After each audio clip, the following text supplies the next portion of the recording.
নমস্কার। আজ 25শে বৈশাখ, রবীন্দ্রনাথ ঠাকুরের জন্মদিন। সবাইকে রবীন্দ্র জয়ন্তীর শুভেচ্ছা জানিয়ে আমি একটি কবিতা উপস্থাপন করছি। রবীন্দ্রনাথ ঠাকুরের লেখা সঞ্চয়িতা বই থেকে সোনার তরী। গগনে গরজে মেঘ, ঘন বর্ষা, কুলে একা বসে আছি নাহি ভরসা।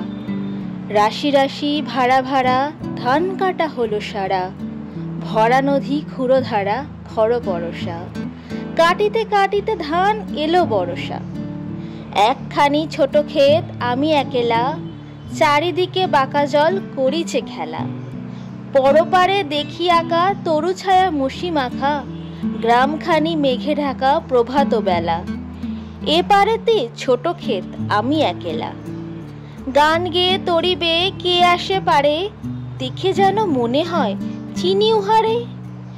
ভরা পালে চলে যায় কোনো দিকে নাহি চায়, ঢেউগুলি নিরুপায় ভাঙে দুধারে, দেখে যেন মনে হয় চিনি উহারে।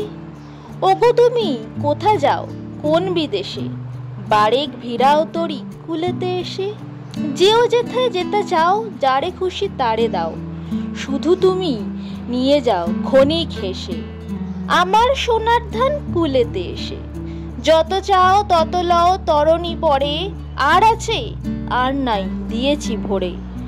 এতকাল নদী কূলে যাহা লয়ে ছিনু ভুলে, সকলই দিলাম তুলে থরে বিথরে। এখন আমারে লহ করুণা করে, ঠাই নাই ছোট সে তরি, আমারই সোনার ধানে গিয়েছে ভরি। শ্রাবণ গগন ঘিরে ঘন মেঘ ঘুরে ফিরে, শূন্য নদীর তীরে রহিনু পরি। যাহা ছিল নিয়ে গেল সোনার তরী। নমস্কার।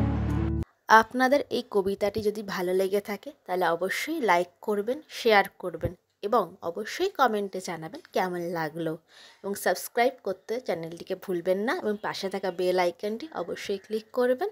যখনই কোনো এমন ভিডিও আমি পোস্ট করব আপনারা নোটিফিকেশান পেয়ে যাবে। নমস্কার।